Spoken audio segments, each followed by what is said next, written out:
So you've got that logo and visual brand established for your church. Now you're going to want to make sure that it gets seen and displayed. And one of the ways we can do that prominently is through printing and signage. Welcome to Church Media HQ, where your church's one source for graphics, websites, videos, and all things creative. My name is Luke Clayton. I'm glad you're here. I'm also glad to know that you are very likely subscribed, because that way you are going to be the first to know when we release new content like this.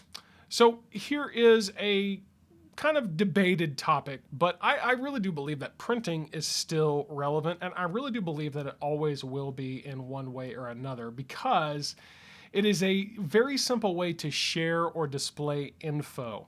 So for example, in a business context, just handing someone a business card rather, it's a really simple way to say, well, hey, look, here's all my information. I know they've got AirDrop and you could say, here's my phone number, but just saying, here's my card. It's a very simple way to just share that information. Same thing when it comes to signage, to just display, maybe directional signage or just information in general. That is something that I feel like printing will always be able to accomplish in one way or another. My thing about printing is, and I don't have time to go into all this right now, but oftentimes the way I see it misused is when people go overboard, they just go really print heavy, and they do seem a little bit outdated by how much they rely on printing. But we're not going to have time to get into all that today.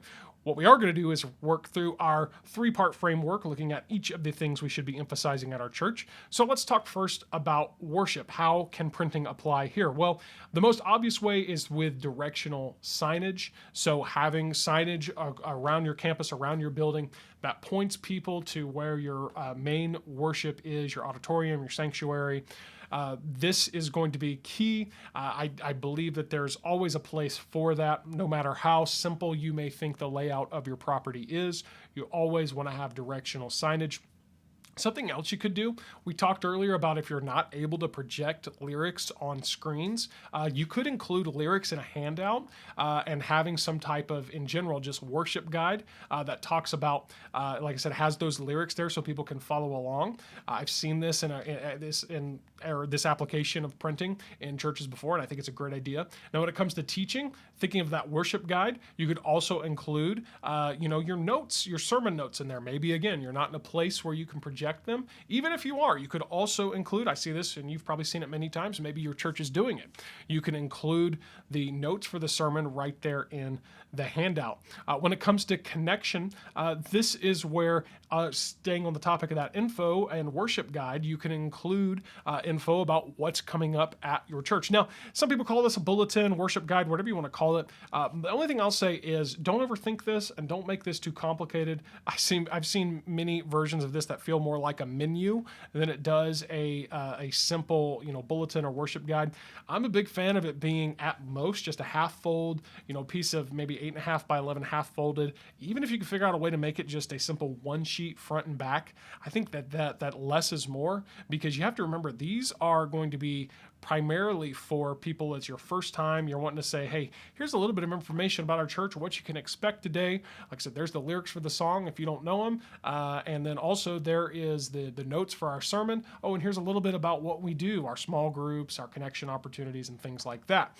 And so that's where I'm a big fan of having a simple worship guide. Another application for connection, I kind of talked about this earlier, is having maybe business cards or invite cards. I am a fan of small, just business card size invites that just have the basic information about your church, your obviously church name, service times, website, things like that people can just grab and share with others.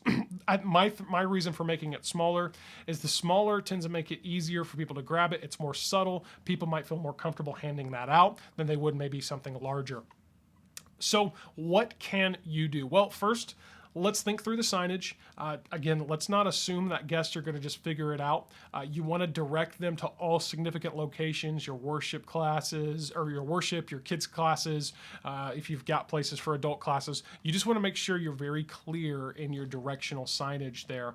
And again, is it time, when we think beyond the signage, do you need something like a worship guide? Do you need to simplify your current worship guide?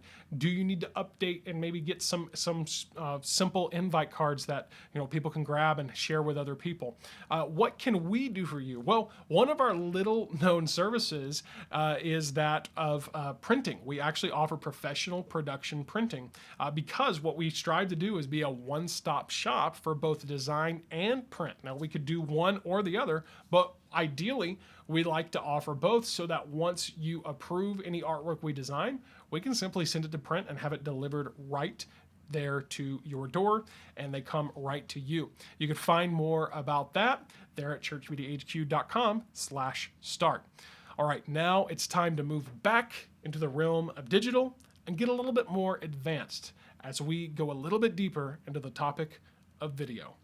We are your church's one source for graphics, websites, videos, and all things creative. I look forward to seeing you next time right here on Church Media HQ.